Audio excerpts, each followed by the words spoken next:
Chair, I'd just like to confirm with you that we are up and running live on YouTube now. So we're ready to start at 6 when time permits. So Sam, at 6 o'clock, you can start the meeting. Okay. And I'll stop my video now too.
Good evening. I'd like to welcome you to the Town of Fort Erie Community Adjustment Meeting of July 16, 2020.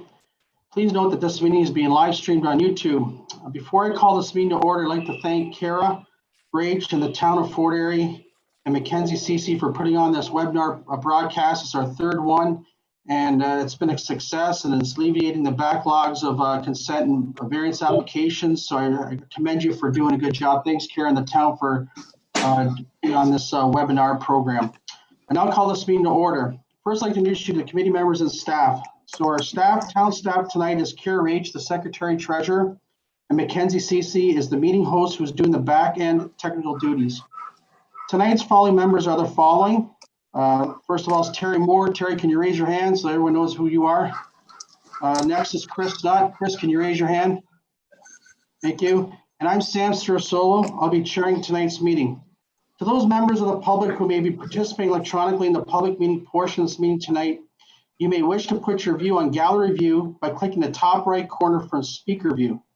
I also ask that you are mindful of background noise in the meeting. Hi, Max. Please also note that participating members of the public will remain in the virtual waiting room via telephone or electronically until they're called upon during the public meeting. This is a statutory public meeting under the Planning Act for the purposes of concern both minor variance and consent applications. Members of the committee have been provided with all written comments received by agencies and the public prior to this meeting. Committee members are asked to mute their microphones until you're asked to speak.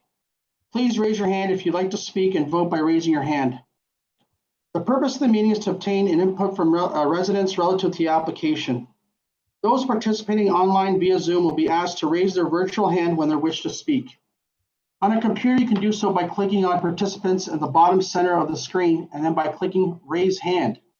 On a mobile device, you can tap more in the bottom right and then tapping raise hand. You'll then be brought into the meeting by staff.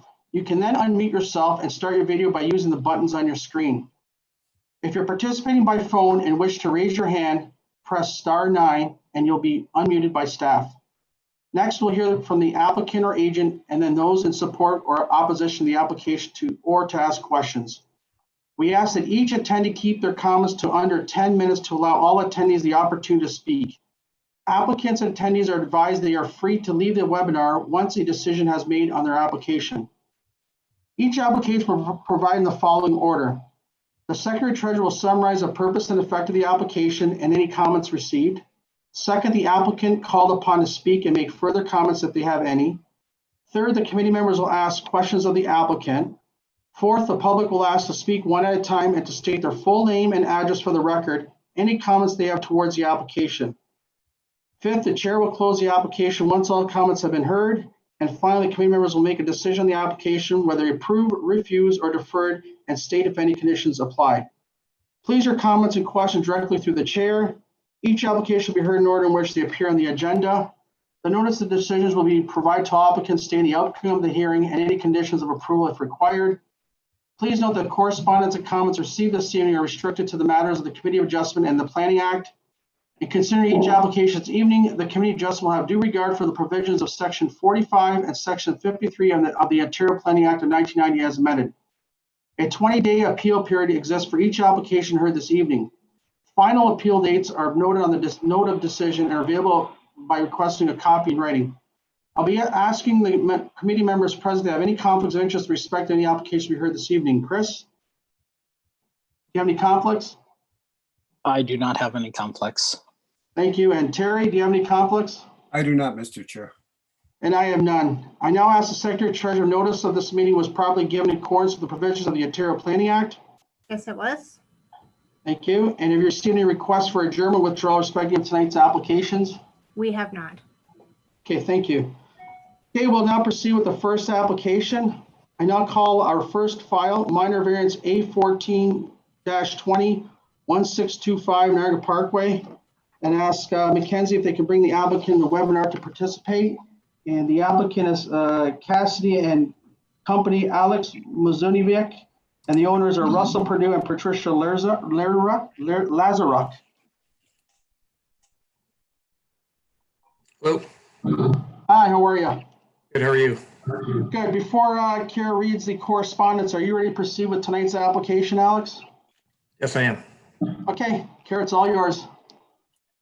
Thank you. The purpose and effect of this application, minor variance file number A1420 for 1625 Niagara Parkway, is to increase the permitted height of the proposed two-story dwelling on the subject property. The applicant requests an increase in height to the height of the proposed two-story dwelling to 9.5 meters, whereas the comprehensive zoning bylaw requires that dwelling shall not exceed 9 meters in height. Planning staff confirmed in the report that the application meets the 4 tests of a minor variance.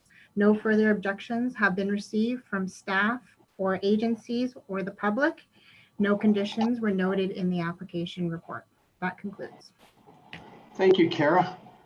Alex, do you have any comments or questions regarding the case, or are you happy with all the oral submissions that Kara's just read? I am happy with the conditions. Okay. No further comments. Thank you. Do any of the committee members have any questions for Alex? I have none, Mr. Chair. I have none either. Thank you, and I have none. Now, is there Mackenzie or Kara, is there anyone in the audience who's calling in or wants to talk about the application? I'll wait to see if anybody raises their hand.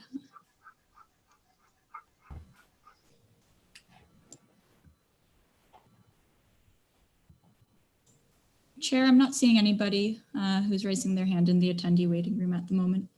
Thank you so much. I'll ask that this file to be closed and ask committee members to present their views. Either Chris or Terry, you can express their views and then we'll go from there. The increased side yard setbacks would minimize any massive impacts on abutting properties. It meets the 4 tests, so I will be voting in favor. I'll be voting in favor of the application for the same reasons. There's no real massing. The homes are fairly well spread out, so I'll be supporting the application. Thank you. I'll be supporting the application based on what my colleagues have just said. So I'd like to entertain a motion and with the conditions on the application, which are none. Based on oral and written submissions for this application, I'll make a motion that minor variance file A1420 be approved. I'll And do I have second a that second? motion. Yep, I'll Thank second you. that motion. All in favor? Aye. Okay, the motion is carried, Alex. You received written notice of committee decision and the decision will become final so long no appeals are received within 20 days of the notice. Thank you for attending today. Thank you, Mr. Chair, and members of the committee. Take care.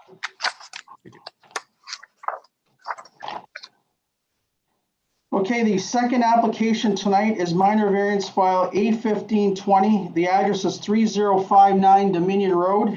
The applicant is Gary and Lori Henry. And Mackenzie, can you bring them in the webinar program I meeting? sure can. They are just Thank coming in you. now.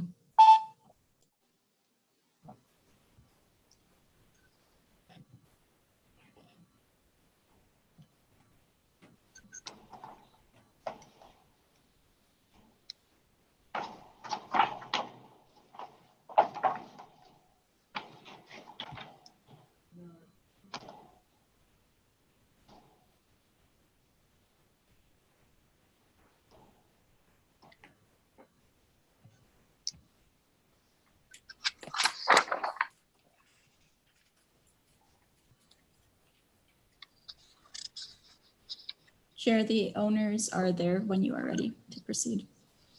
Yep, we're ready. Would you like me to read the application?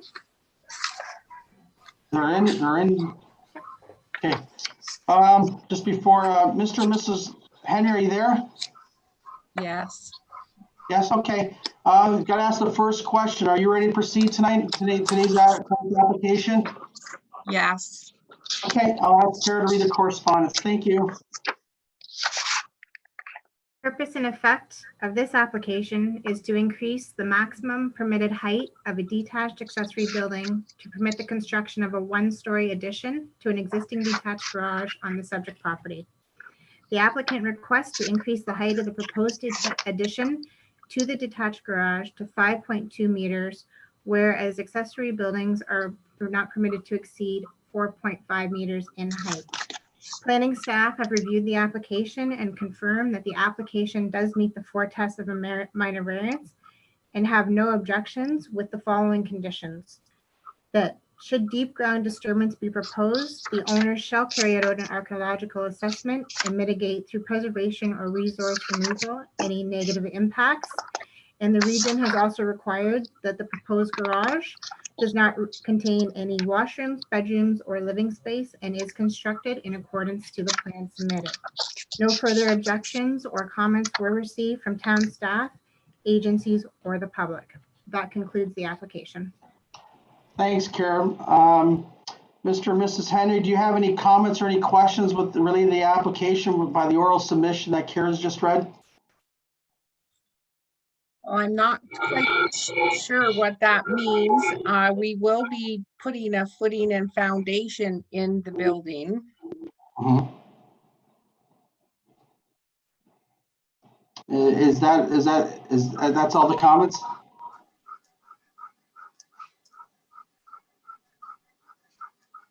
Is that all the comments? Sorry. Yes.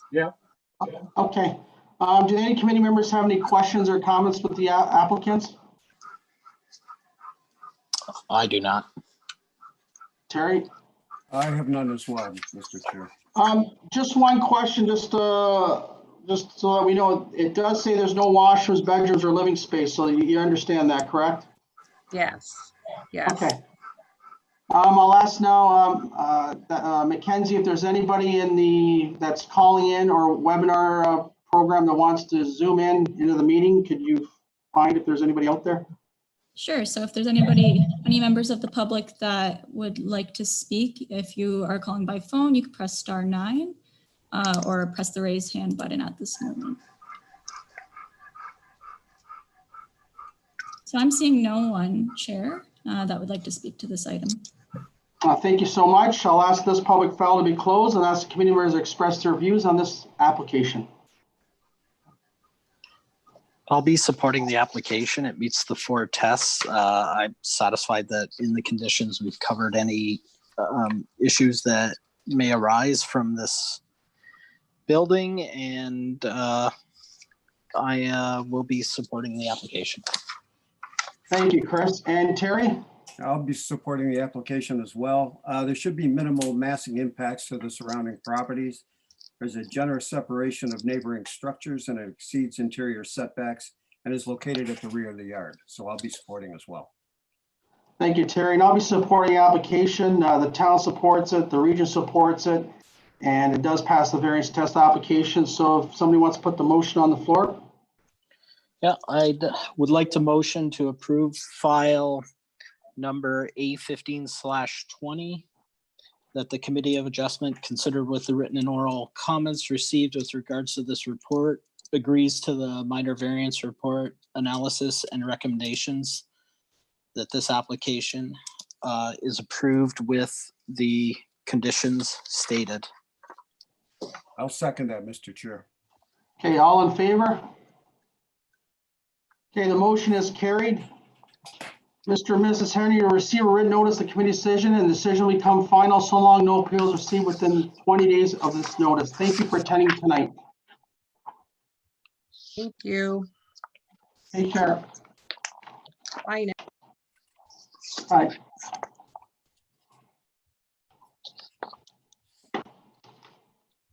Okay, the third application tonight is minor variance file A16-20. The address is 0-11956 Birdie Street.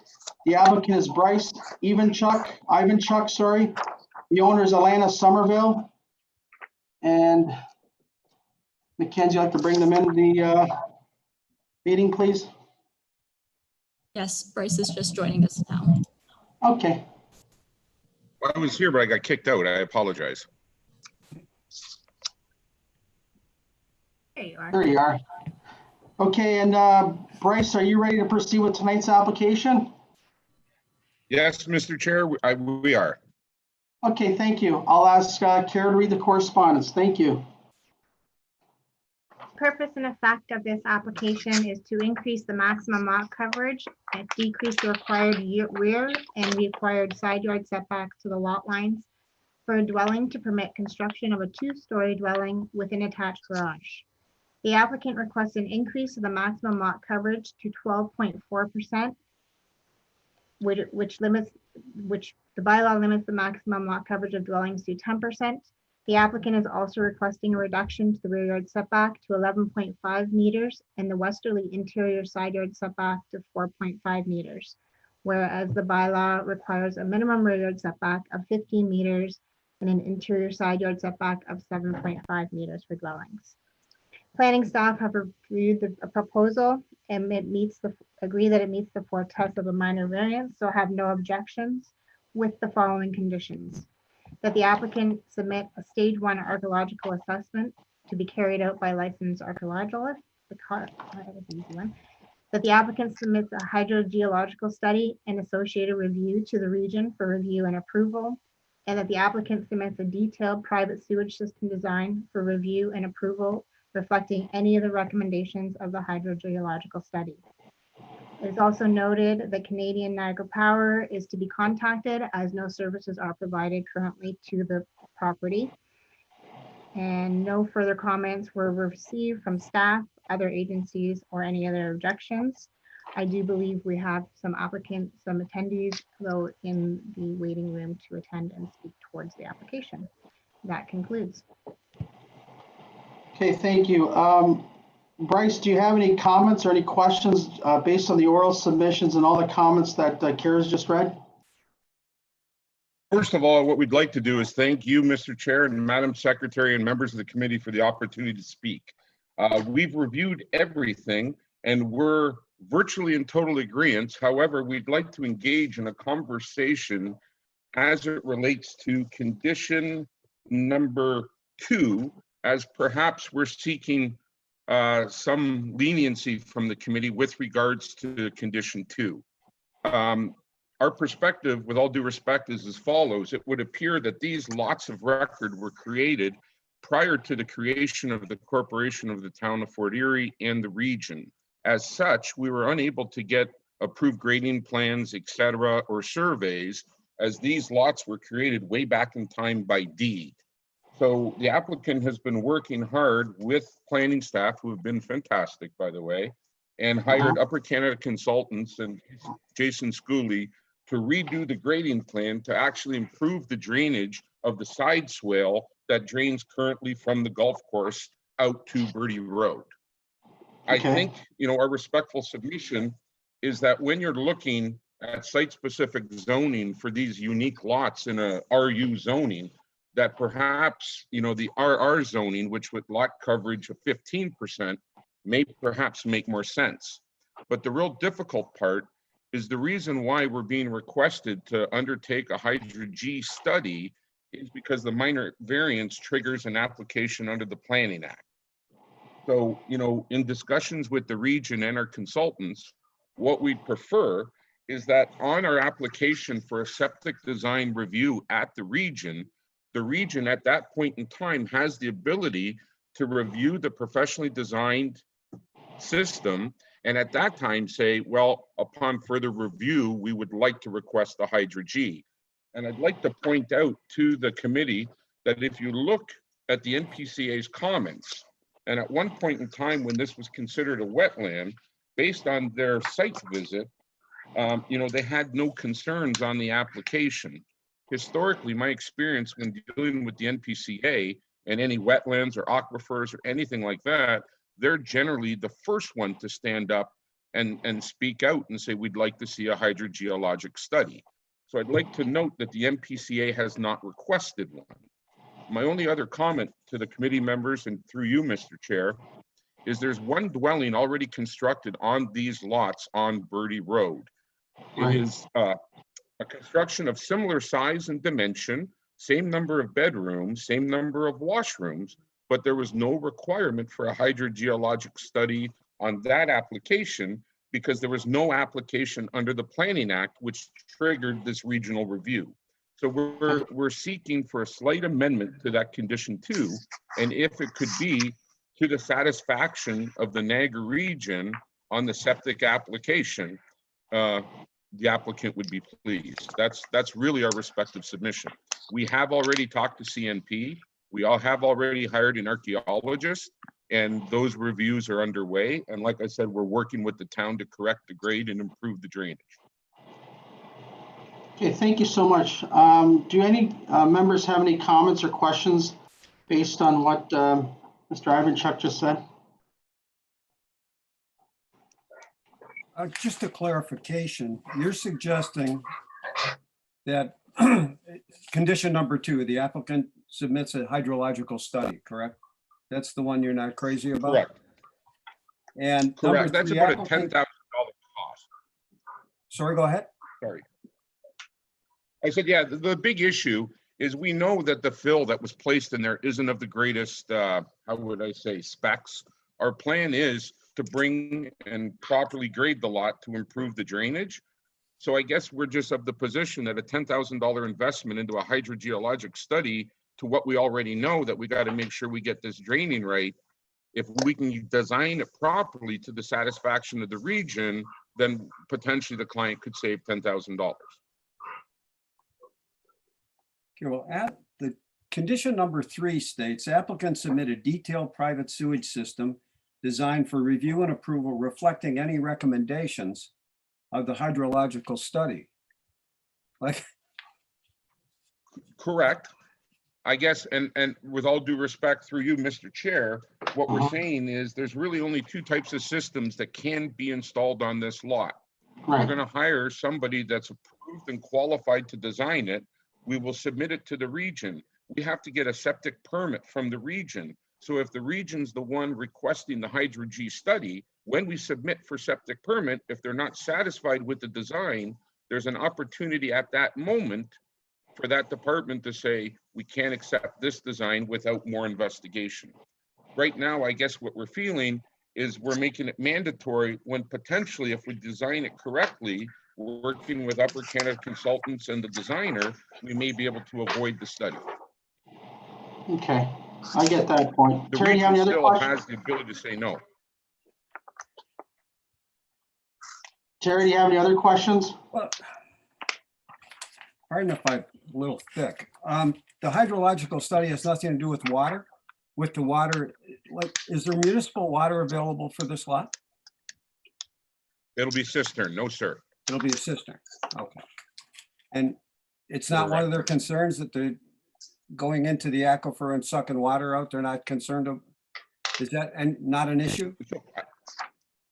So right now, I guess my position respectfully is that if you look at 2 sets of comments, one from the NPCA and the second comment from your drainage supervisor, nobody seems to have concerns on the drainage.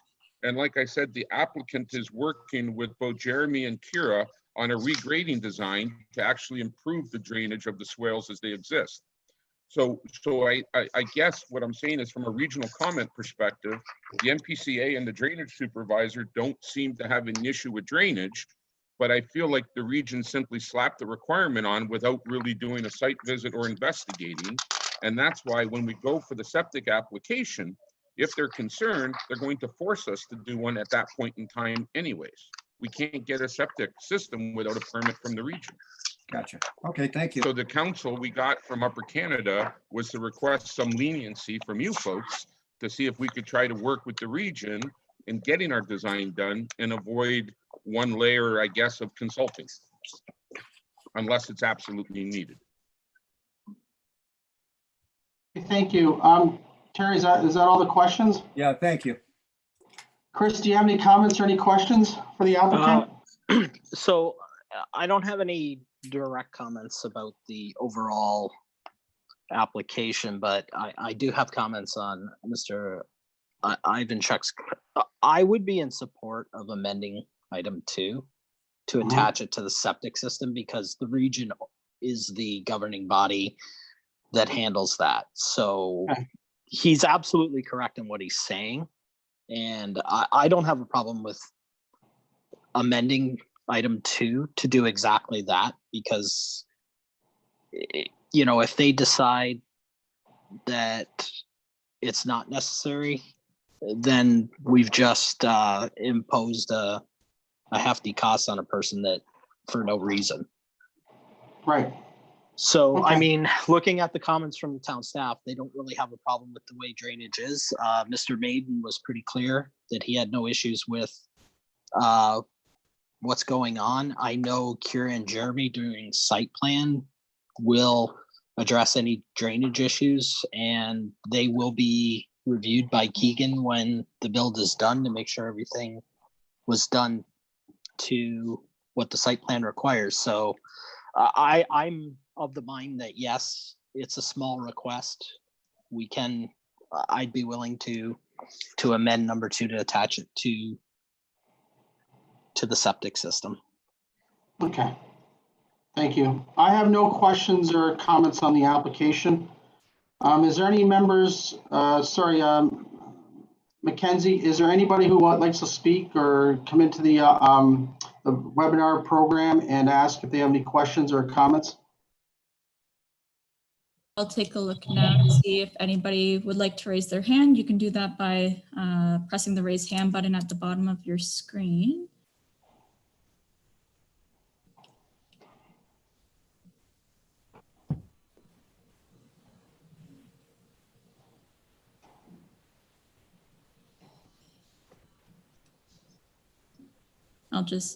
So we do have the owner who would like to speak, so I'm going to bring them in now.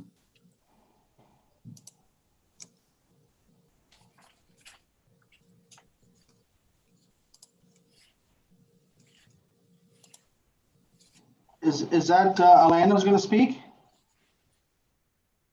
You're muted, Alana.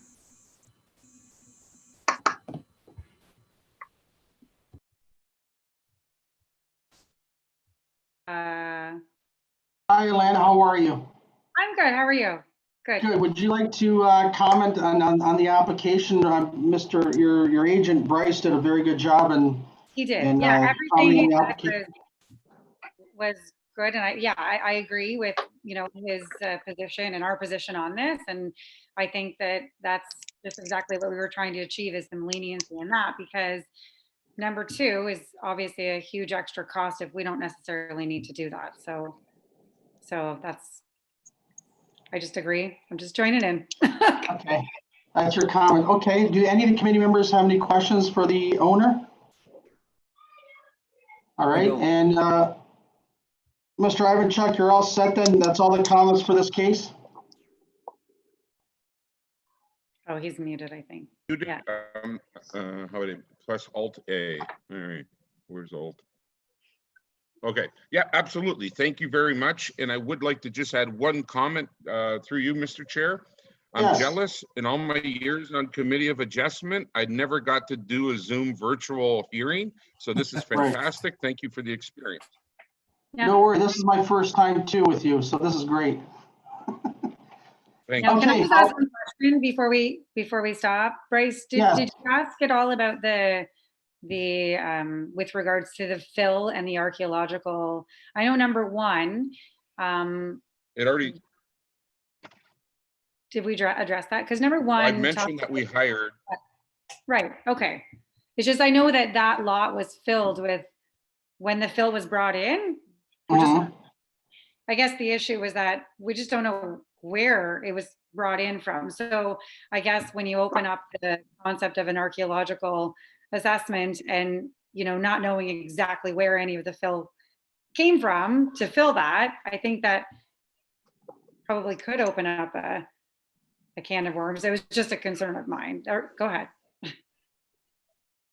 Through you, Mr. Chair, I think Yes. number one, the very first sentence, the second half, what we're aiming for is alternatively a letter from a licensed archaeologist. So we have acquired Andrew Murray from AM Archaeological, and our goal is when he looks at the amount of fill brought in on the lot, that most likely a letter from him will suffice. Okay, thank you. I mean, there's 4 stages for an archaeological dig. Obviously, stage 1 is the least expensive one, and hopefully you don't get to the other stages where it becomes more expensive. So hopefully that stage 1 that's all is set. Does any other committee members have any questions or comments? I have none, Mr. Chair. Yeah, I have one, Go Mr. ahead, Chair. Chris. Through you to Kara. When Phil's brought in, isn't there usually a site condition record when it's added to a site? Like, shouldn't that be on record somewhere at the town? I'm unaware of that. I know the answer to that question, so. Okay. Maybe that's something we can ask Kira. Yeah. I think I know in the past that when digging up old tanks for gas stations, things like that, they always require a record of site conditions so they know where the fill came from so that it wasn't Right. contaminated when it was put there. And I'm not I sure if they do that for fill that's brought into a lot. I know they would do that for a new development, but I'm not sure how it works in residential areas, so. Okay. Maybe if we could just send that to, I'll ask them. yep. And thank you very much. That's all the questions I have. Good point, Chris. Okay, I'll ask that this file to be closed and ask the committee members express their views. I'll be voting in favor, Mr. Chair. The fact it's an undersized lot of record, there's no impact to neighboring properties. Because a septic tank will be located in the front yard, it necessitated a reduction to the rear yard setback. The only question is how to phrase this condition. If we're getting rid of condition 2, we probably have to change condition 3 to read something different. So I'm Okay. open for suggestions. We'll get I to that. actually, if Go I ahead. may, Mr. Chair, I would propose that we amend number 2. We don't remove those conditions. We just pass an amendment. Would that be appropriate? I guess that question would be directed to Kara or yourself. Well, what we'll do first is we'll vote on the application, and then we'll talk about the conditions. Is that okay, Kara? And then make the amendment? That's fine. Yep. So Terry, you want to put the motion on the floor? I support the application. If somebody wants to, Sure. Terry, put the Based motion on- on the floor. Okay, based on the oral and written submissions given here tonight, I'll make a motion that minor variance file A1620 be approved with the conditions as amended. I'll second that. Okay, all in favor? The only question I have Before here we- now is Through you, go ahead, Chair, Kara. we Yep. need to have an amended condition before we can make a motion on it. Yep. So we've already approved the application. Now we have to talk about the conditions. So, Okay. Terry, you're the one who put the motion on the floor. You want to amend number 2, you can. If we all approve, that's great. And second thing, Kara, just want to make sure is how do we reword it so that if required, a hydrological study will have to be put in if it satisfies the region somehow. I don't know how you can reword that. I'm not sure how you're gonna reword it because they're basing the sewage system design on the hydrology study, so I'm not sure. You're kind of wiping out both conditions by doing that, so I'm not sure how you're gonna do that. It's up to you. Sure. Okay, Terry, what's your opinion? What if you put something like the applicant may require a hydrological study based on review by the region? I don't know, something like that. On the review of the detailed private sewage system. Chris, do you have any suggestions? Yeah, so what I wrote was the applicant may be required a hydrological, for point number 2, the applicant may be required a hydrogeological study in association with the detailed private sewage system And then for 3, the applicant submits a detailed private sewage system design for review and approval by the region.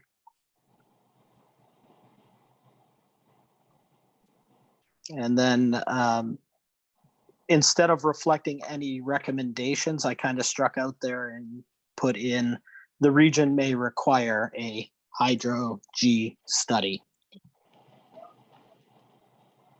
Kara, did you get that?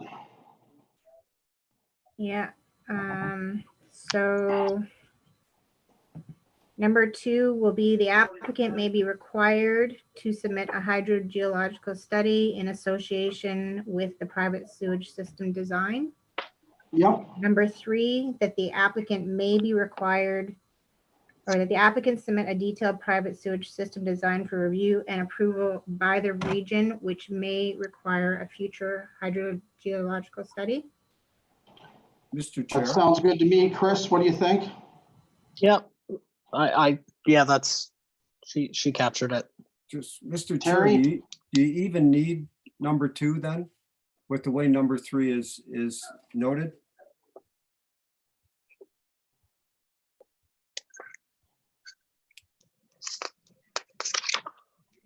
Yeah, Chris, how about if we just put the applicant submits a detailed private sewage system design if required by the region? Yeah, then we can eliminate 2 altogether. Yeah, because Yep, that's now we're fine. getting, is that good? Okay, Kara, sorry to do this to you. Can we do that? The applicant submits a detailed private sewage system design if required. No, that is, Well, isn't no, that that's already required? That may determine that a hydrogeological study is required. To determine if a hydrogeological study is determined or is needed. If needed, yeah. Can we read that one time so we're on the same I'm just give page me a here on second. that?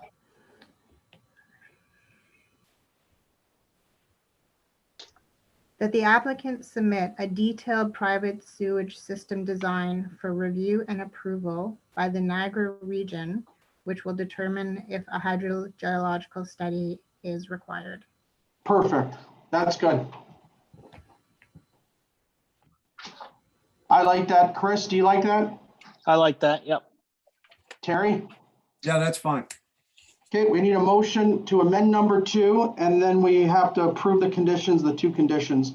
You don't have to, Kara, you can reword that once we get to that second condition, but someone puts the motion on the floor for the amendment and then the 2 conditions. And Kara, just read the second new condition. Read again, that the applicant submit a private sewage system design for review and approval by the region, by the Yep. Niagara region, to determine if a hydrological study is required. Perfect. Okay, Terry, you'd like to put the motion on the floor for the I'll make a conditions? motion to amend those conditions. I'll second that. Okay, all in favor? Okay, those conditions are approved. You'll receive a written notice of committee decision, and the decision will become final so long no appeals are received within 20 days of the notice. Thank you for attending tonight. Thank you. Thank you. No problem. Thanks, Kara, for that rewording, and Chris, yourself too. No worries. You're welcome. Okay, the next file is minor variance file A1720. The address is 3612 Thunder Bay Road. The applicant's Mountain View. And the owner is 1372708 Ontario V. Gibbons. And is it Ken Gagnon? Are you going to be the applicant for tonight?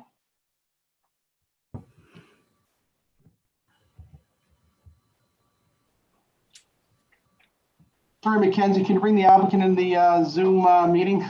Yep, he's just joining us now, Chair. Okay. Good No, day. no Can you hear problem. me? We can. Yes, I can hear you. Ken, how are you? Great, thanks. Good. Are you ready to proceed for tonight's application? Yes, sir. Okay, I'll ask Kara to read the correspondence. Thank you.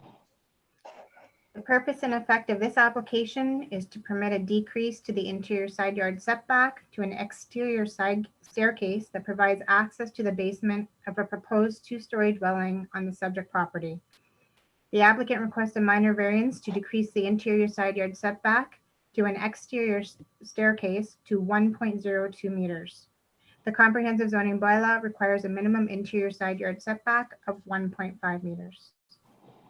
Planning staff confirmed that the proposal does meet the 4 tests of a minor variance and had no objections to the application, with the condition that the interior side yard setbacks that are depicted on the minor variance sketch are maintained at building permit stage. No further comments or objections were received from staff, agencies, or the public. That concludes. Thanks, Kara. Ken, do you like to comment on the application or anything that Kara's read out for the oral submission or any comments made? I don't think so. We're okay with the staff recommendation and the condition of approval, and I'm just simply answer any questions if you have any. Okay, thank you. Chair. Sorry, Yep, go ahead. Chair. Ken, would you like to see your presentation, or are you good to go without it? I don't think so. I just had it as background in case an issue Okay. arose. There you go, Mackenzie. Thank you. Thanks, Kara. Do the committee members have any questions for the applicant? I don't have any questions at this time. Terry? I have none.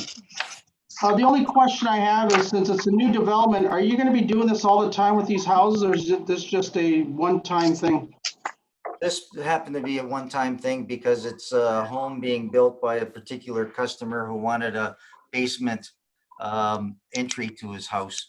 And for Okay. that purpose, we were able on this particular lot to slide the house over to the other side and provide a little bigger side yard setback on the side where the stairway is. Okay, but it could happen again if another customer of yours wants to have the same house. It could happen again, right? Well, no, that is actually a custom feature that was added to Okay. the house. Okay, So we're hoping Thank you. that we don't have any future applications. In this particular case, it seemed to be appropriate, so we applied. okay, thank you. Mackenzie, is there anybody in the that wants to come into the webinar meeting, the Zoom meeting on this application? Chair, I'll just take a look now. Thank you.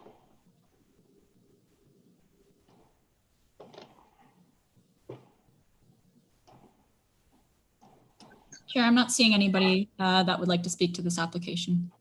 Okay, this file will be closed. I'll ask committee members if they have any, can put their comments on the application, please. I'll be voting in favor, Mr. Chair. With the exception of the basement entrance, the interior setback actually exceeds the setback that's required. And planning staff are in favor and it meets the 4 tests. Thanks, Terry and Chris. I'll be supporting the application for the same reasons. It does appear to be unique, and without it, it does exceed the side yard. So I'm in favor of this. Thank you. I'll ask Terry to put the motion on the floor. I'll make a, based on the oral and written submissions presented in this case, I would make a motion that minor variance file A17-20 be approved. I don't. I'll believe second there are that. conditions. Yeah, and there's only one condition. I'll be in favor of the application, and there's only one condition.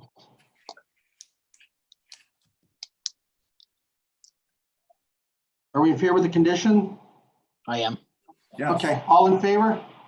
Okay, the motion is carried. Ken, you'll receive a written notice of committee decision, and the decision becomes final so long no appeals are received within 20 days of this notice. Thanks for attending tonight. Thank you very much. Have a good night. Thank you.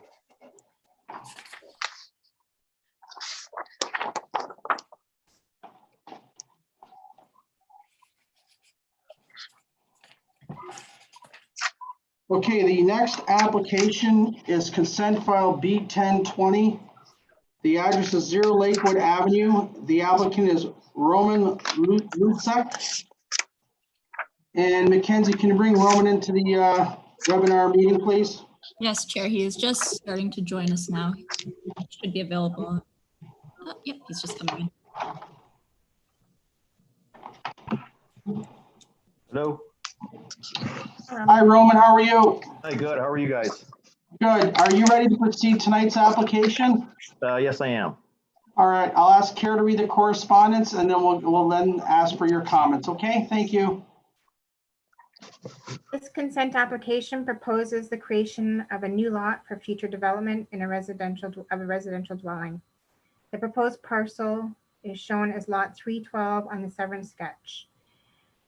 Both parcels will exceed the minimum lot frontage of 10 meters and the minimum lot area of 260 square meters required by R2B zoning. The creation of an infill residential lot in the urban area is supported by provincial, regional, and town planning policy and is considered good planning. Staff note that 5% cash in lieu of parkland dedication is required for the creation of a new lot. Planning staff have no objection to this consent application, subject to the following staff conditions, which I will list shortly. Staff and agencies also provided comments and had no further objections as well with the following conditions, which I have summarized in a list for you. There are 6 conditions. Conditions are as follows that have been required by staff and agencies. That 5% of the cash in lieu payment be made to the town. That the existing garage that straddles the proposed lot line be removed and a demolition permit is obtained. That the owner and applicant shall make payment of $500 for a new street tree. That an overall lot grading for both lots be submitted to the town. That the applicant provide a reference plan with a legal description and the final consent fee once the conditions have been cleared. There were comments that were received from the public. First comment received from Sandy. I'm writing in regards to Lakewood lots. I reside behind these lots. I am in opposition to having 2 houses behind me that are not within the cottage feel in this area. I do not want 2 two-story homes behind me on these lots. Part of Crystal Beach's appeal is the charm of smaller homes and cottages within the area. I see 2 large homes that were built on the Lakewood Erie and then a small cottage beside it. It's not right and should be taken into consideration when building these homes behind me. I do not wish to have 2-story homes towering over my small cottage that I reside in all year. There were also comments received from another neighbor as well. I'm writing in opposition concerning the above property being split into 2 building lots and having 2-story buildings being built on these lots. She's an American and her grandparents have lived in the property at Crystal Beach since 1930. And her husband, Michael, and I have owned the cottage at 334 Rosewood for nearly 20 years. Crystal Beach has a quaint beach community, and I believe that it is now being overbuilt with too many homes and squeezed into tiny lots. Please don't ruin Crystal Beach over other developments. I did provide comments back as well to Suzanne, noting that the zoning is R2B zoning on this lot, and dwellings must not exceed 1.5 stories or 7.5 meters in height as per the zoning bylaw. And that would conclude all the comments. Thanks. Before Roman, I ask you any questions. Thank you for letting the neighbor know the zoning area and what they're permitted in terms of story levels. So thank you, Kara, for providing that to the neighbor. Roman, do you have any questions or comments made by the oral submission and comments from the town made by Kara? Yeah, I can make a few comments about Okay. the application. Yeah, go ahead.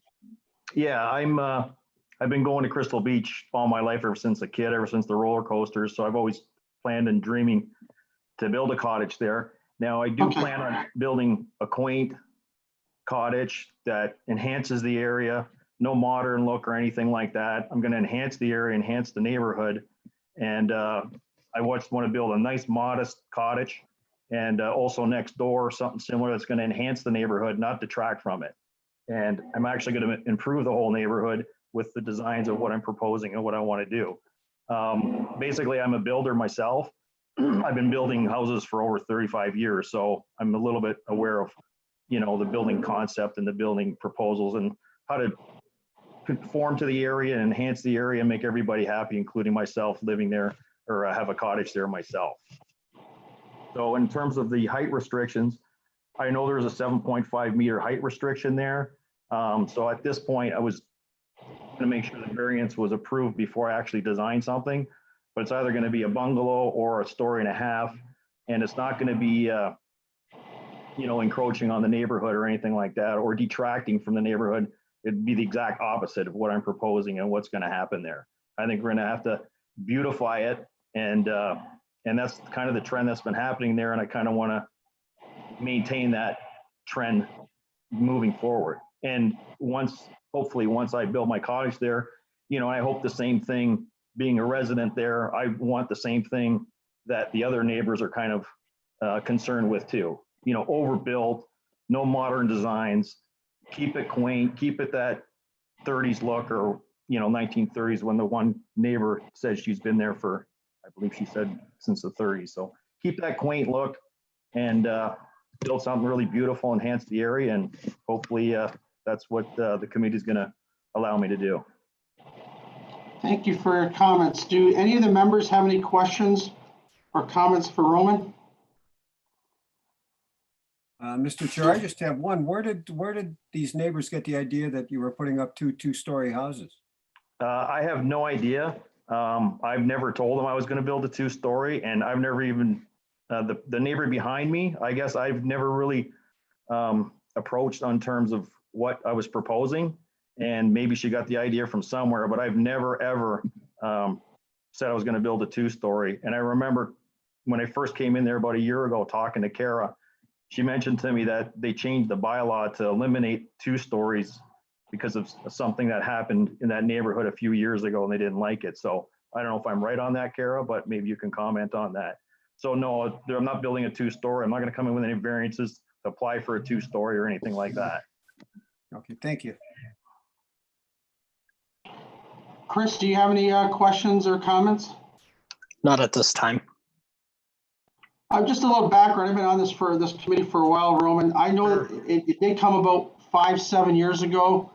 There was a developer that wanted to build a 2.5-story home, and I was on the committee, and we did turn it down.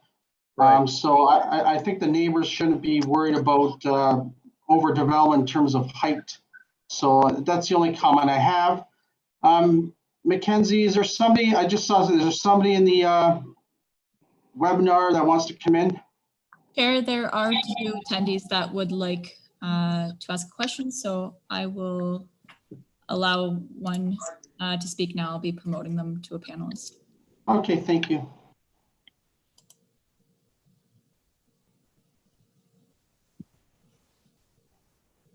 Hello?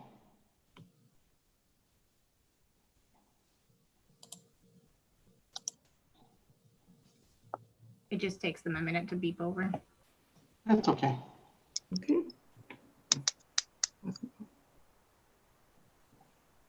He's a builder. He knows what. Yeah.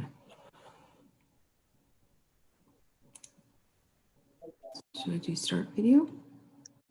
No. There we go. Start my video. Okay. Hi. Hi. Hi. Can you please state your name and the address that you reside in, and then we'll go from there. Okay. My name's Laura DeGennaro, and I'm with my husband, Emilio DeGennaro. Okay, 1 second. How do you spell your last name, Lori? D-I Yep. space G-E-N-N-A-R-O. Yep. And And your husband's name again? Emilio, E-M-I-L-I-O. Yep. Okay, and your address? It's 345 Lakewood Avenue. So Lakewood Avenue. And where proximity is your property to the proposed application? So we are on the right side, and we are side by side to 311. If we go by the site plan, sorry. So we are Roman's actual next door neighbor to the right. Okay. Well, before I ask you for comments, Kara, did you get all the spelling in the the address and everything? I have it in file and email. Thank you. Okay, all right, thank you. Okay, would you like to comment on tonight's application? Yeah, so much of what we were concerned with has been addressed. We were concerned about the dwelling. We do understand that it is actually a double lot and it can be severed, so we can appreciate that Roman wants to do that. We were just wondering how close the dwelling is permitted to be to our lot. That was our concern, just because we are from the GTA area and we purchased that as our second home with the potential of it being our retirement home. And we don't want the look of the street or the privacy and the quietness to have changed. And so that's what our concern was, but you've addressed everything. I think what the neighbors are very, were worried about, not that I know, but just comments regarding the two huge homes at the end of Lakewood and Erie. And they were hoping that that wouldn't have happened on that lot. That's what I'm assuming. I haven't really spoken to anyone because I'm in my home in Oakville. But I just wanted to know what the dwellings would be in terms of proximity to our home on that piece of property, what was permitted. Otherwise, we're happy to have Roman as our neighbor. Okay, thank you. Do the committee members have any questions for the neighbor? I have no questions. I have no Chris? questions. No And I have questions. none. Thank you. Kara, I don't have the zoning requirement side yard setback. Do you offhand know or not really? I have it right here, Chair. So Thank the you. minimum interior side yard setbacks for the R2B zoning, which is it's also available online on our website at zoning, just for future, if anybody needs to refer to it. For a 1-story, it's 1.2 meters. And for anything above a 1-story, which would be a 1.5 story, it's 1.5 meters. However, on an interior lot, if no attached garage is attached to the dwelling, then the interior side yard should be 3 meters on one side. So when it comes to building permit design time, it'll be submitted to the building permit for a review, and they will ensure that those side yard setbacks of the zoning are met. Okay, thank you. Okay, thank you. Welcome to the neighborhood, Roman. So Lori Emilio, are you satisfied with what Kara just gave you the information of the side yard setbacks of the zoning? Yes, we are. Okay, thank you, Kara, for providing that for us. No Thank you. worries. Thank you. Roman, do you have any other questions for the neighbors, or you're okay with that? The comments are good? Yeah, we're perfectly fine with everything. Thank Okay, you. thank you so much. Thanks for attending the webinar meeting. Thank you. Thank you so much. Nice meeting you. Nice meeting you. Goodbye. Yeah, Mackenzie, would you like to bring in the second Yes, person into the webinar meeting, please? so this is a call-in user. So I will Call-in? be allowing them to talk now. Hi, this is Sam Sasola, Chair of Committee of Adjustment. We have Terry Moore and Chris Nutt as members. Can you please state your name and address, please? Hi there, I'm Sandy Duff. I reside behind the lots 311 and 312. And Okay, 1 second, I live Sandy, at what's the last name? Sorry, Duff, D-U-F-F. Okay, and the address, sorry? And I reside at 340 Rosewood Avenue. Rosewood. It's very nice, Rosewood, yes. And in proximity, where are you located, in behind? Yeah, so my lot is 80 feet wide, so I have a double lot also. So my lot is lot 14 and 15, and Roman's lot is 311 and 312. Okay, I see a location there. Okay, go ahead with your submission. So thank you so much for listening to me, and Roman, I hope to meet you soon. Yeah, me too. I guess it was sort of a lot of rumors, you know, that happens in the neighborhood when we see asking for a severance. And some of my concerns would be, of course, I live in a small cottage and have kept everything the way it has been in a nostalgic way to respect the area. When the lot was cleared of 2 of the very beautiful large trees that were on the lot, I was sad because first of all, to lose those big, large trees. And one of the trees did hit the residential lot number 313 when it was being removed. I realized that that didn't have anything to do with you, Roman. So I guess I'm concerned about sort of the whole building process how far back will those houses be to encroach on my property?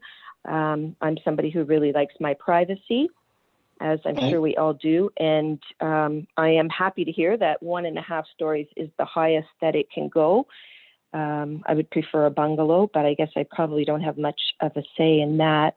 I do worry about the grading of the property also, because it does tend to pool water in that one back corner, which would be lot 311. So that's also a concern for me. And then I do wonder or worry about when the building will start, how long it will take. Is your intention to have one of those as an Airbnb? Yeah, I look at Maplewood and I see the 3 small lots that are there. I don't know the numbers of the houses, but you know, it's all sort of squished in there. And just hoping that being in this beautiful Bay Beach area that we don't have that same sort of thing. Would you be having a garage for these houses? I know you haven't designed them yet, but I'm sure you have some sort of ideas of what your intentions are. Okay, thank you. I'll ask Roman, do you have any comments on what Sandy just said? Your intentions? Hi, Sandy. Nice talking to you for the first time. I'll try and respect, when I do go ahead and build, I'll try and respect the neighbors and the neighbors' concerns at all times. But I'll address a few of the points that you kind of were concerned with.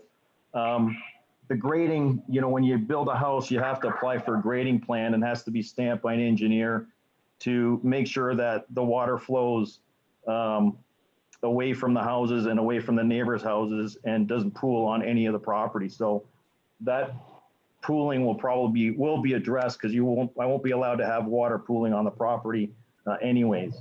Now, the design of the house, as I say, 7.5 meters is not a substantially high house. Even if you go with 1.5 stories, it's going to be really hard, you know, to build even a house close to that. That's just over 20 feet, just a little bit over 20 feet. Now, I believe the rear yard setback, Kara, maybe you can help me out on that. I think it's 7.5 meters. Rear yard setback for anything greater than a 1 story, we'll assume you're going greater than 1 story, is 7 meters. If you stick to a 1 story, it's 5 meters. Okay, so that's the allowed setback. Now, that doesn't necessarily mean I'm going to be building right to the very back of the house. Sorry, right to the limit. So that's the minimum that the house is going to be away from your property. Now, I haven't decided, excuse me, I haven't 100% decided on the design of it. It's going to be a modest house, not overpowering for the area too. Now, building a garage at the back might be a consideration, but I haven't really figured out if you go 3 meters on the side, if there's enough room to put a driveway between the property line and the side of the house yet. So, you know, in terms of like answering your question about whether there's going to be a garage or not, at this time, I'm not 100% sure. You know, I like to have some type of porch on the front. The only thing is, if you put a garage in the front, you kind of limit yourself with the porch. So, you know, we have to take into consideration all that stuff when we're designing the house, which that's what I'm planning on doing. And, you know, most likely it's going to be, I'm not saying wood or a mimic of the wood. I haven't decided yet for sure, but it's going to be in general conformity of what's in the neighborhood. You know, I drive around the neighborhood, I take pictures, I meet with the architect.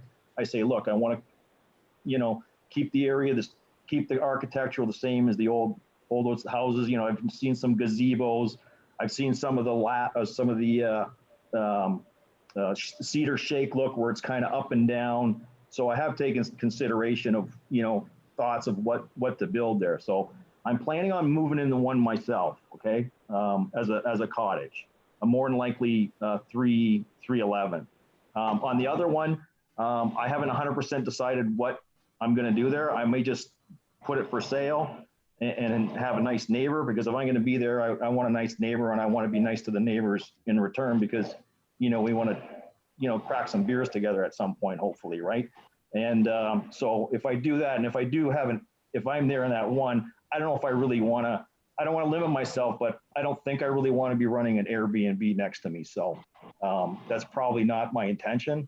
But at this point on the other lot, at this time, I may just go ahead and put it on the market and sell it, as a cottage for somebody else. So I'm not 100% sure. Or I may, I haven't told my kids yet. They're in their closer to 30. I may, leave it to them. So I'm not 100% sure on that. But I hope that's kind of answered some of your concerns or what I'm proposing.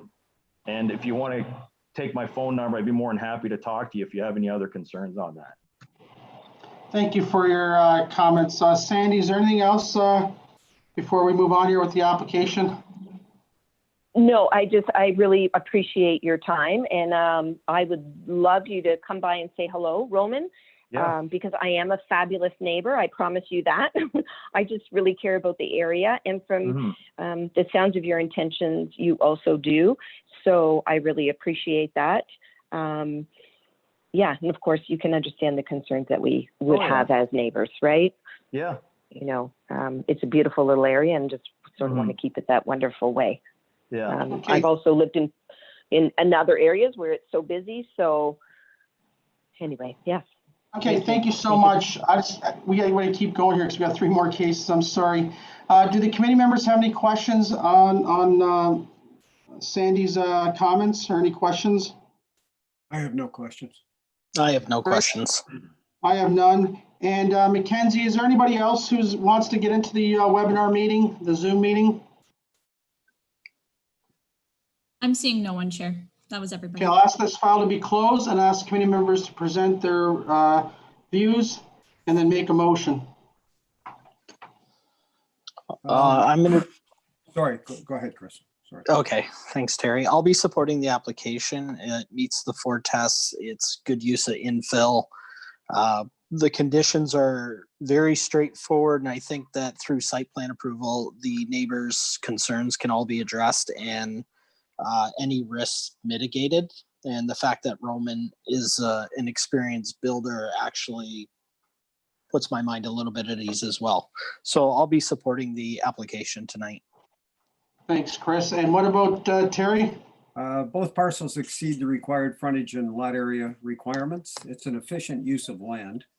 It's consistent with the provincial policy statement regarding infill lots and residential intensification, so I'll be voting in favor.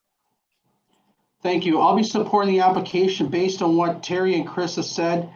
I'm also in support of what Roman has submitted in his application. He has satisfied the neighbor's concerns. And thanks again for Kara to notify the neighbor of the zoning requirements. And I'm in favor of this application. If someone wants to put the motion on the floor. Yep, I'd like to make a motion to approve file B10/20FE based on the oral and written comments submitted with the application, and that we approve it with the 6 conditions listed in the report. I'll second that, Mr. Chair. Okay, all in favor? Okay, the motion is carried. Roman, Thank you'll you. receive a written notice of the committee decision, and the decision will become final so long no appeals received within 20 days of this notice. Thank you so much. You take care. Yeah, thank you.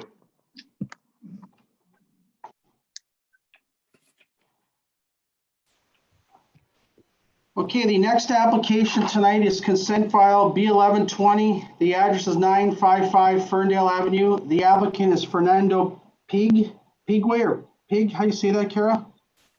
I will ask Fernando for sure. Fernando. Pingu's fine. Pingu's fine, okay. The owner is Fraser Jiggins. And Fernando, are you ready to proceed tonight's application? Yes, I am. Okay, I'll ask Kara to read the correspondence. Thank you. The consent application proposes creation of a new lot in the Crescent Park neighborhood. The new lot on the Severance sketch is intended for future residential development. The retained lot will continue its use as a residential dwelling and will retain the municipal address of 955 Ferndale Avenue. Both parts meet the lot frontage and area requirements of R1 zoning of 18 meters and 600 square meters lot area. The proposal to create an infill residential lot in the urban area is consistent with provincial, regional, and town planning policy and represents good planning. Community planning staff have requested a survey of trees as well. Planning staff have no objection to the consent application. The following conditions have been provided by staff and agencies. for provisional approval of the application, that 5% of cash in lieu payment be made by the applicant, that the applicant submit a survey of trees within 3 meters of all property lines to determine ownership. If these trees are located on an adjacent property that overhang or will be impacted on the construction site, a tree preservation plan will be required. That the owner make payment of $500 to the town of Fort Erie for a tree. That an overall lot grading plan on part 2 is submitted. That the applicant provide a reference plan and also the final certification fee of $176 once all conditions of consent have been fulfilled. That concludes. Thanks, Kara. Fernando, would you like to comment on any of the oral submission and any comments made by Kara? The only question I have is with regards to the tree survey. I'm not sure if the expense is required. It's something new. I haven't experienced it thus far, but I'll tell you that nobody wants to take down a tree if it's not required. The expense of taking down trees these days, it's not easy. So if they fall within the setback, which I think there's 2 on that property, 1 on each side, it's within the 3-meter setback, side yard setback. So if anything, I went by there again this afternoon, may trim some branches if they are in the way of the structure. I plan on putting about a 1,730 square foot 3-bedroom bungalow. So I don't know that it's really going to affect it. So I was hoping that maybe a committee can maybe waive that condition. Obviously, if you create a lot and it's in the way, I'd have to remove it, but I'm not going in with the intent of removing it. The lot's pretty clear, so I'm thinking maybe the report, hoping to save $2,000-3,000 in a report, getting a survey of trees. Because we all know from just past experience, if it's in the way, has to be removed. We try not to remove them. We try to preserve what we can. And I think at most we'll only be trimming a few branches. I don't know that we'll be removing a tree. So that's the only question I have, if the committee would consider removing that condition. Okay, thank you, Fernando. Do the committee members have any questions or comments for the applicant? Terry? I have no questions, Mr. Chair. Chris?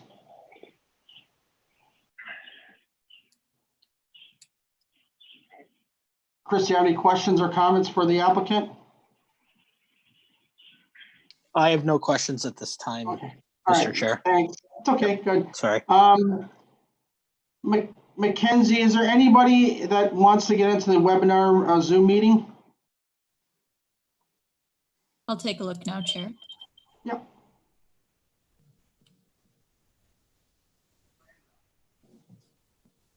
Chair, I'm seeing no one who would like to speak to this application. All right, I'll ask this file to be closed. I'll ask committee members to express their views and comments on the application. I'll be voting in favor, Mr. Chair. Both the new lot and the retained lots meet the required frontage and exceed the lot area. It represents an efficient use of land. As far as the conditions, this survey of trees is something that's kind of new, and I believe we have to keep that in there. Perhaps Mr. Pingway could speak to the planning staff about the requirements in that, but I'm in favor of keeping that condition in right now. Okay, Chris? I'll be supporting the application for the same reasons that Terry had stated. It's an efficient use of an infill lot.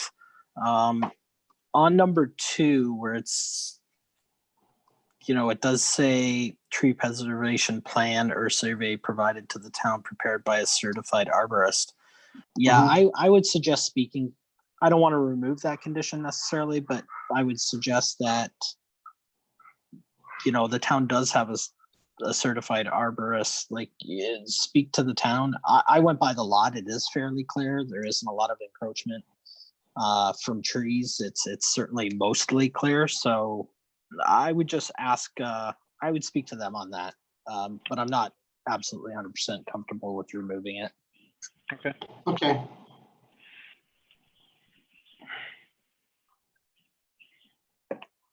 Okay, thank you. Could someone put the motion on the floor then? I'll make a motion, Mr. Chair, that based on the oral and written submissions presented tonight, I make a motion to approve consent application B1120 with the conditions as requested. And do I have a seconder? Yes, Yep, I will sorry. second that. Yep. Okay, sorry, Chris. All in favor? Okay, the motion is carried, Fernando.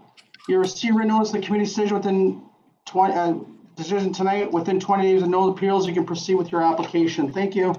Thank you very much, and thanks for a great Zoom meeting. Take care. Take care. Have a good night. Bye-bye. Okay, the next file is consent file B1220 and minor variance file A1320. The address is 3761 Disher Street. The applicant's Tanya Cullen. And Mackenzie, can you bring the applicant into the Zoom meeting, please? We have an agent present. Yep. Sam. There's an agent now? Okay. The agent's So who's- ready. Sure.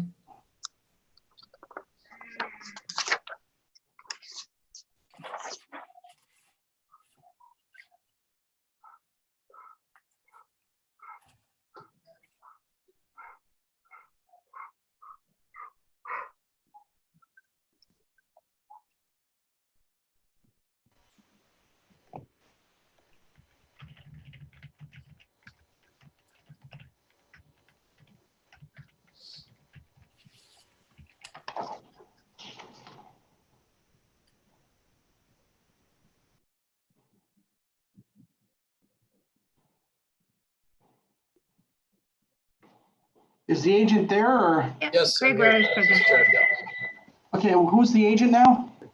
Craig My Rowe name's from- Craig Rowe. Go ahead. I'm a senior planner with Upper Canada Consultants in St. Catharines. We're representing the Cullens. Also, okay, Craig, are you ready to proceed with the application tonight on behalf of the applicant? Yes, Mr. Chair. Okay, I'll ask Kara to read the correspondence. Through you, Mr. Chair, there's two applications. There's B12, the consent, and the minor variance. I will read both first, as Yes. well as comments that I've received for both, and then we can proceed with that. So the consent application is a boundary adjustment between two existing parcels known as 3761 Disher Street and 3769 Disher Street. The applicant is proposing to sever part 2 from part 3 on the sketch and the severed lands abutting the westerly parcel. The lands described as part 2 and 3 currently contain a dwelling, which is known as 3761 Disher Street, and its part 1 is currently vacant. The proposed lot addition would allow construction of a single detached dwelling on the merged parcel. Single detached dwellings in the R2 zone are subject to the regulations of section 11.3. Part 3 has a lot frontage of 16 meters and a lot area of 582 square meters. Part 1 and 2 will provide frontage of 14 meters and a lot area of 510 square meters.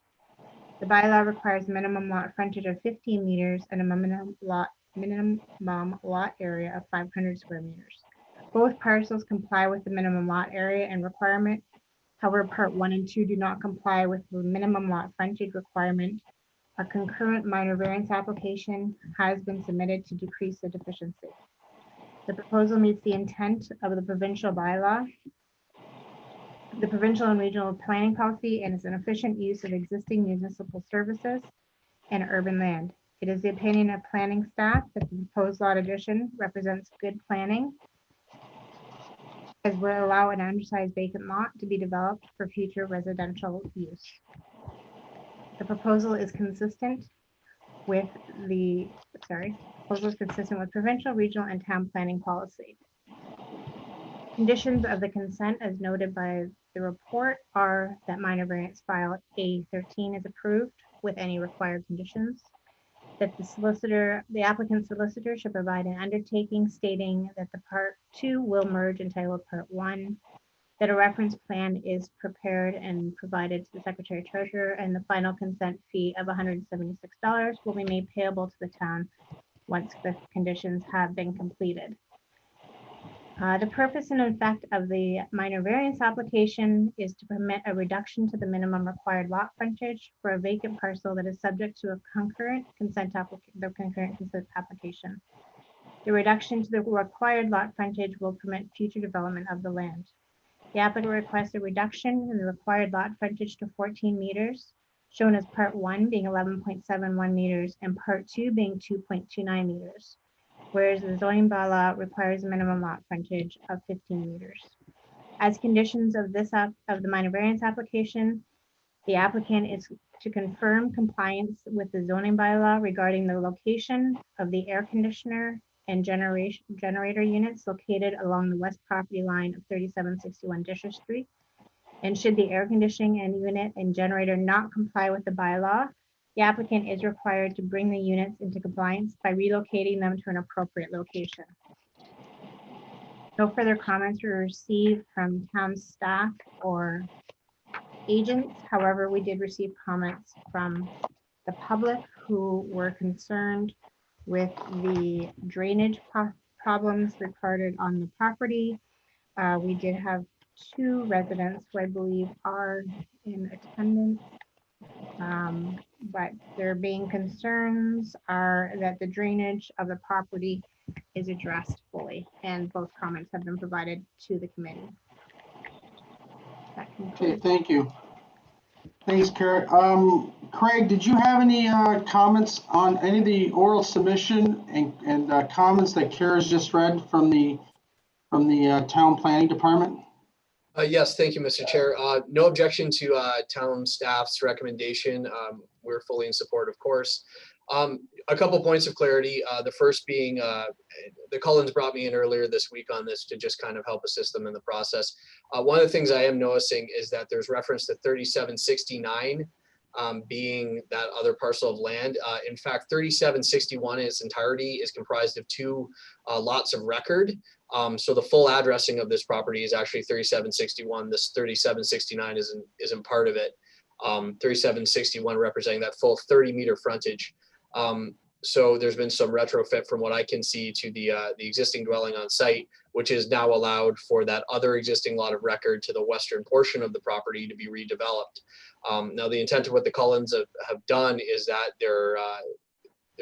they do have a legal lot of record, but they are applying for a minor variance to aid, I guess, in the boundary adjustment and allocate some land to that western lot of record comprising the western portion of 3761.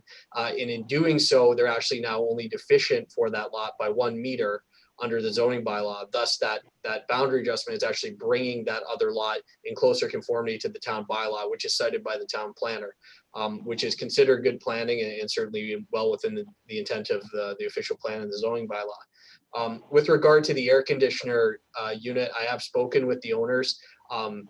In the meantime, they are having them disconnected and removed. Certainly the 20-day appeal period gives us sufficient time to satisfy that condition prior to any final approval being made. Whether or not they're going to permanently relocate them at the back or maybe return back to the committee in the future to perhaps reestablish them is yet to be determined. But just in regards to some of the commentary that was forwarded on to me by the Secretary Treasurer, with regard to grading and drainage, certainly the construction of the new dwelling on that other parcel of land will be subject to all the requirements of building permit, including a detailed lot grading plan.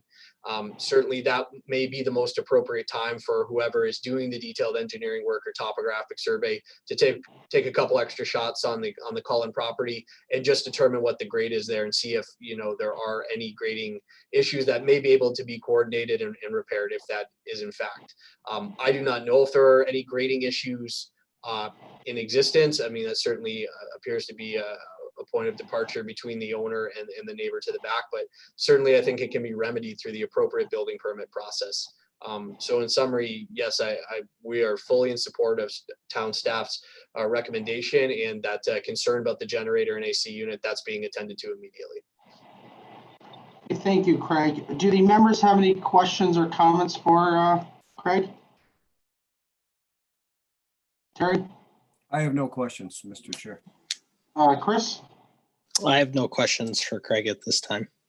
Okay, thank you, Craig. And I'm pretty satisfied that you know about the drainage problems based on what the neighbors have commented. So I'll ask Mackenzie, is there anyone who'd like to speak in the webinar Zoom meeting, would like to commit to the meeting, make a presentation?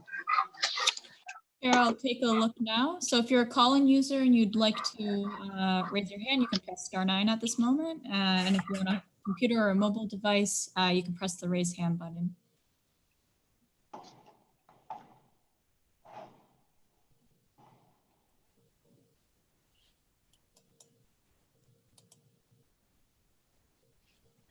Chair, I'm seeing no one who would like to speak to this item. Say that again, sorry? I'm seeing no one that would like to speak to this item. No one? Okay, this file is closed, and I'll ask the committee members to present their views on the application this evening. And we'll, if the views, or if we approve it, we'll go with the minor variance first and then the consent application second. So let's see what the comments are first, and we'll go from there.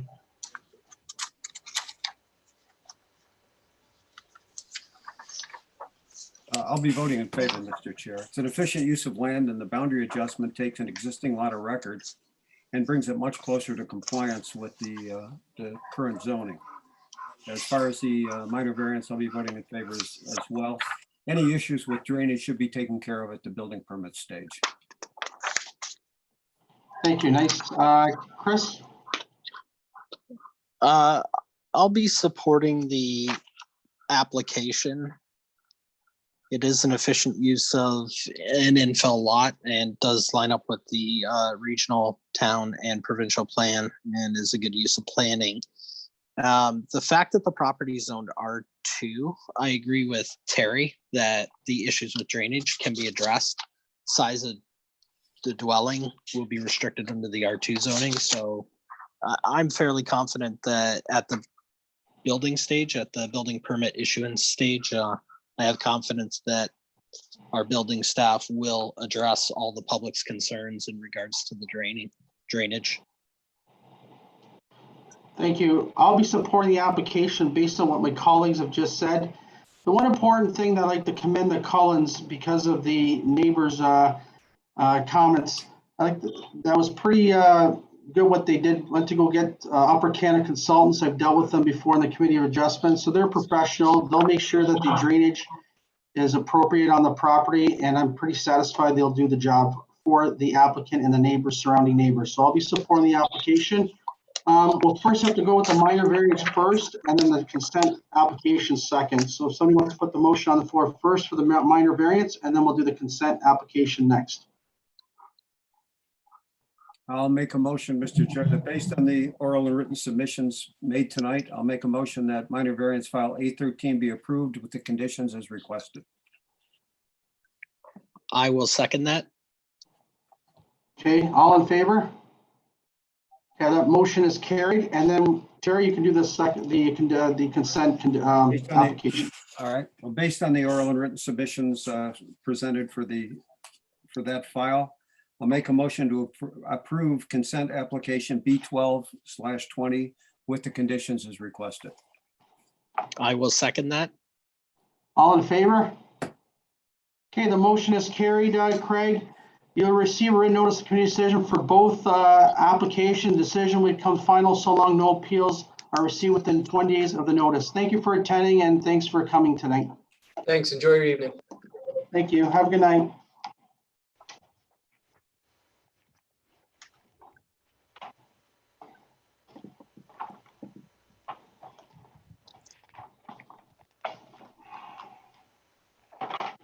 Okay, the last application tonight is consent file B1320 3101 Raisley Avenue. The applicant is Nick Loris and the owners is Canon Biaggi.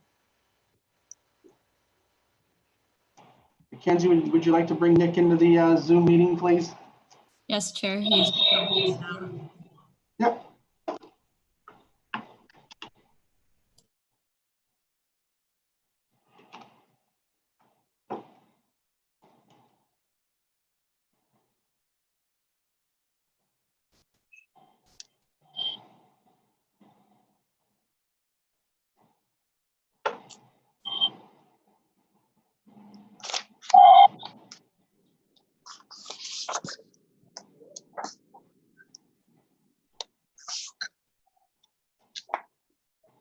Chair, the agent is unmuted and ready to go. Nick is ready? Yes. Hi, Nick. Hello. How are you? Good, and you? Good. Just want to ask you, are you ready to proceed with tonight's application? Yes, I am. Okay, I'll ask Kara to read the correspondence. Once she's done with the correspondence, if you have any questions or comments, then you can make your submission, okay? Thank you. Okay, thank you. Okay, Kara, you can read the correspondence, please. The consent application proposes the creation of a new residential lot in the Ridgeway Thunder Bay neighborhood. Part 1 is intended for future development of a single detached dwelling. The retained lot on the severance sketch will continue its existing use as a residential dwelling and maintain its municipal address of 3101 Risley Avenue. Both parts exceed the minimum lot frontage and minimum lot area required in the R1 zoning. The proposal to create an infill residential lot in the urban area is consistent with provincial, regional, and town planning policy and represents good planning. Community planning staff have also requested a survey of trees be completed. Planning staff and agencies have no further comments based on the following conditions of approval, that payment of 5% cash and will be paid to the town, that the portion of the existing dwelling that encroaches on part 1 be demolished and a demolition permit is obtained from the building department to remove all structures, that the woodshed, the board fencing, and the patio paver stones that encroach also are removed to the satisfaction of the town, that a survey of all trees within 3 meters of the property line are submitted to the town, that the applicant pay $500 for the planting of 1 street tree, that an overall lot grading plan for part 1 is submitted to the town, that the existing sanitary sewer lateral that is located on the existing sanitary sewer lateral is located in part 1. Therefore, a new sanitary sewer lateral has to be installed, and the applicant is to contact the infrastructure service department for that works. The owner and applicant must pay to the town $950 for a street light, sorry. A reference plan is to be provided to the secretary treasurer, and then once all conditions are completed, the final certification fee of $106 be provided to the town as well. With regards to comments, there were a few comments received. I do not see them. Thank you for advising on the situation. My name is Gary Coles and I live at 3120 Bethune. This is a brand new house and we had built it. We made sure to correct the water issues with the neighbors on both sides. Nothing was done to help either neighbor in the past, and I want to make sure that the water issue is corrected. The changing of any land due to the splitting of the lot could cause us all issues to drainage in the area. I'm most concerned with all the work I did that will be for nothing. I'm not able to attend the online meeting, but just wanted to provide my comments. As well, there were other comments received from Roger and Linda Pierce, who are located in the neighborhood as well at 3113 Risley Avenue. They would like to take the following under serious consideration when making the ruling. That they're not aware of the ins and outs of the Planning Act, but it is the responsibility of the town of Fort Erie to ensure the severance lots and homes are built to code. However, the letter that Linda and I received with regards to the proposal did not mention existing or finished ground levels or grades. My concern is that the area greatly impacts the property negatively because of excess water. And then it goes on to explain how the water has been an issue in the past, and they have concerns with unapproved grades being an issue, which will be established through the building permit stage and the condition of consent. That concludes. Thank you so much, Kara. Nick, did you have any comments on any of the correspondence that or oral submission that Kara's just read? I read all the comments, and it seems that the issues that everybody's bringing up is a drainage issue. We use Upper Canada consultants to do all our grading drawings. So when it comes to the building permit stage, I'm sure they're going to submit the proper grading drawings for the building department to approve. Okay, thank you. Any of the members have any questions for the applicant? I have no questions, Mr. Chair. Okay, Chris? I have no questions either, Mr. Chair. I have none. So you will be getting Upper Canada Consultants to do the grading, the log grading then. That's correct. Okay. Mackenzie, is there anybody in the virtual meeting that wants to come into the webinar meeting or the Zoom meeting? Chair, Or phone? we do have one call-in user, so I will allow them to talk now. Okay. Hi there, how are you tonight? Good. This is Sam Jasola, committee chair, and Terry Moore is on the committee tonight, and Chris Nutt. And can you please state your name and the address and the vicinity of the area that you're located in? Todd Green, and I'm on 3110 Bethune Avenue. What was the address of Bethune, sorry? 3110. 310. Okay. You can, in what proximity are you in terms of the property? I think you already submitted a letter, correct? Yes. Yes, I did. Okay. Okay. You can go ahead now. Okay, I'm in behind here, covering about lot 5, 11, 12, and 13. Yeah. And I've in the last 5 years, they put in 4 or 5 new houses behind me that are towering over top of me. There was only supposed to be 4. They put a minor variance and they got 5 out of it. And now trying to squeeze a 6 in there behind me. But the problem is I've got pictures and video. I've been flooded out. I've been there 25 years and I've never had a problem until they put these houses in. And now they're going to squeak another one in. And it's so bad in the spring and the fall that I can't even walk out there without rubber boots on. And the roof lines are so tall now beside me and behind me, and I'm in a cottage. I'm just being choked out and being towered over. Okay. Is there any other comments? No, that's my biggest huge concern is I'm the roof lines are so tall now, and the water is brutal. Okay, and have you talked to the, and I'll start asking the question, have you went to the town, the engineering department about the drainage issues? Yes, I did. And what was their comment? They said that it was the final grade was properly met. If you took a grade from my backyard to these grades of these properties, they're up about 2 feet. All the water runs to the corner of the comment that was made by the neighbor there. And when it rains, it turns into a pond, and then it all runs to the low spot, which is my backyard. Okay. So this house one up behind me is going to even make it worse. Okay. Do any of the committee members have any questions for Mr. Green? I have none, Mr. Chair.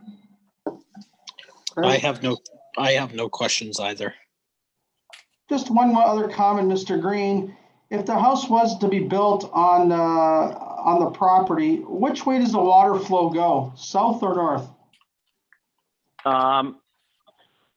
South.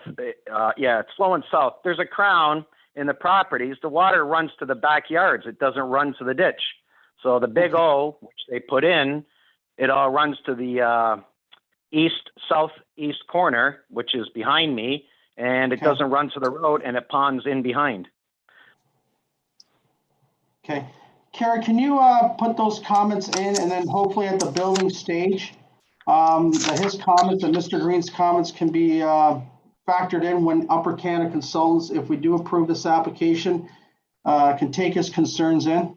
Of course.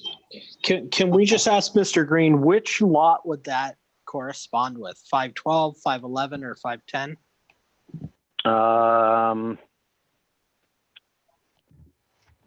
Well, I'm in 5, 11, 12, and 13. Or sorry, I'm in 5, 12, 13, and 14.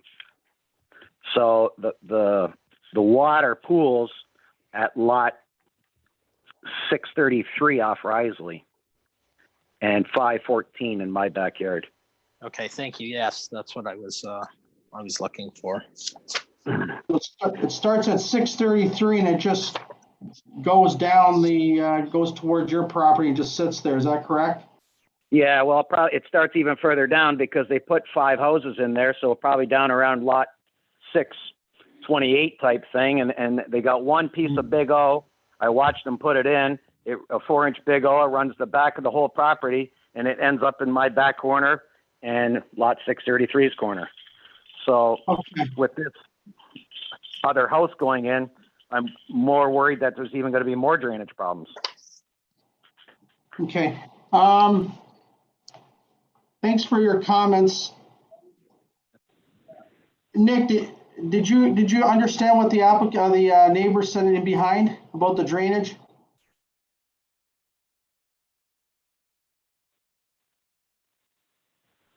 Oh, you're muted, Nick. There you go. There we go. Can you hear me now? Yeah, Nick, did you hear the comments that he just said about the water's just sitting there and behind his backyard? I'm sure Upper Canada Consultants can help you out with the grading there, right? To help his grade? Yeah, I'm going to send the comments. I got copies from Kara on the people's comments on the drainage, and they'll be all sent to Upper Canada Consultants to deal with that. Okay, thank you. Building permit. Thank you. Yep. Thank you. Mr. Green, do you have any other comments or questions? Yes, I have another question. How tall is this structure going to be, and is it going to be potentially an Airbnb? Nick, do you have any incline from Ken and Biaggi? Is he going to build a big house, or is he going to make this an Airbnb? It's not going to be an Airbnb, and the house is depending on when he retires. He's looking to rent the house out until he retires and then eventually move down there. So that's his intentions right now. But he's not going to Airbnb it. Okay, Mr. Green, do you have any other questions for the applicant?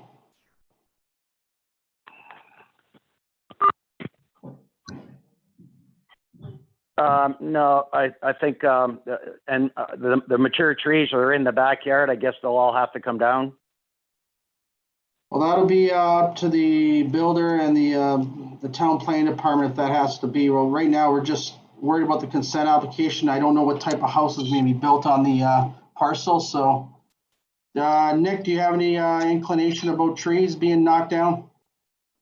Not at this time.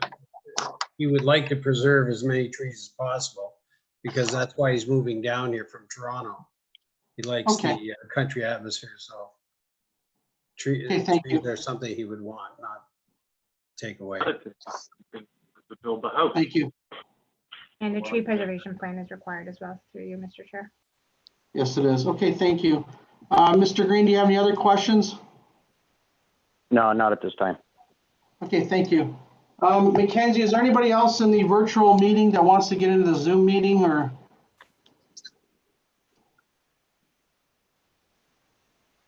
Chair, I'm seeing no one else that would like to say anything. Thank you. I'll ask that this file to be closed and ask committee members to make their comments. Yep, go ahead, Mr. Chair, one question arose and I just waiting until Mr. Green finished before I asked it, was looking at the reference. So for Mr. Green's benefit, if he's still listening, condition 6 talks about swales, ditches, rear yard catch basin. So my question is for Nick. If there was a catch basin placed in that back, what would be the southwest corner of lot 634, that should alleviate the drainage issue, provided it's run to the front of the property, correct? Correct, yeah. That's why we have the flow, yeah. Okay, so there is option there for Upper Canada, Upper Canada Consultants to, I see the suggestion in condition 6, and I just want to let Mr. Green know that Upper Canada Consultants do a good job. This should get addressed, and usually the rear catch basin probably is the best way to go about that. I know that when they did their work on in West Main with Park Lane. They used rear catch basins, and it alleviated a lot of the drainage for the existing West Main residents. So, yep, that was just my question. Thanks, Chris. That was a good comment and question. All right, I'll ask this file to be closed and ask committee members to express their views.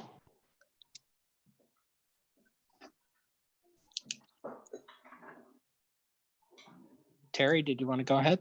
Absolutely. I'll be voting in favor, Mr. Chair. Both parts 1 and 2 exceed frontage and area requirements, and it represents an efficient use of land and good planning. Thank you. Chris? I'll be voting in favor as well. It does meet the 4 tests. It is a good use of land in that existing subdivision.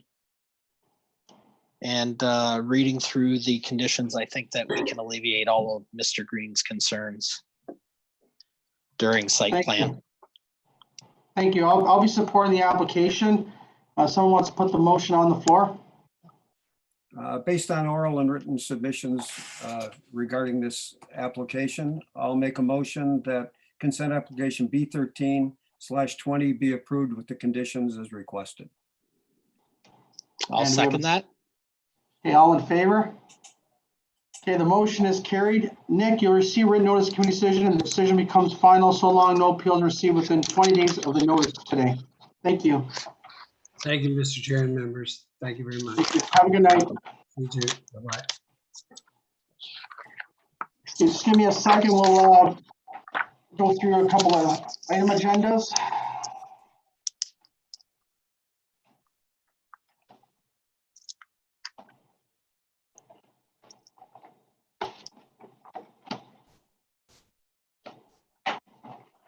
Okay, I'm asking for a motion from the committee to process the signing of decisions concurred by the majority of members electronically. So moved. I'll second that. Okay. I'll ask members if there's any correction to the minutes of the June 18th meeting.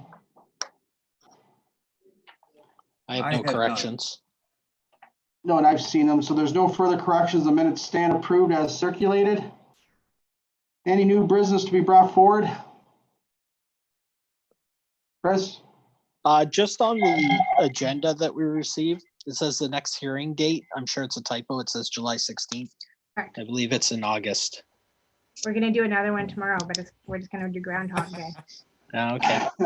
Yeah, it is a typo. It is, the next meeting is August 20th. With Okay. further, we have for September 2 meetings scheduled, as always we do for September and October. However, I think tomorrow I'm going to make a decision on that, whether we need 2 with the virtual meetings. It might be too much to do 2 meetings and just make it down to 1. So just as a heads up for that one, but I will send out correspondence because tomorrow is the deadline for the August 20th meeting. And we will, then I'll have to start telling people when the next hearing date is. So we will try and make a decision on that tomorrow. Okay. As it stands now, there are 2 hearings in September. However, I think we might try and merge them, either do one on one of those days or in the middle of the days or whatever. So I will let you know about that in the future. Okay, thank you. Terry, do you have any new business? I don't.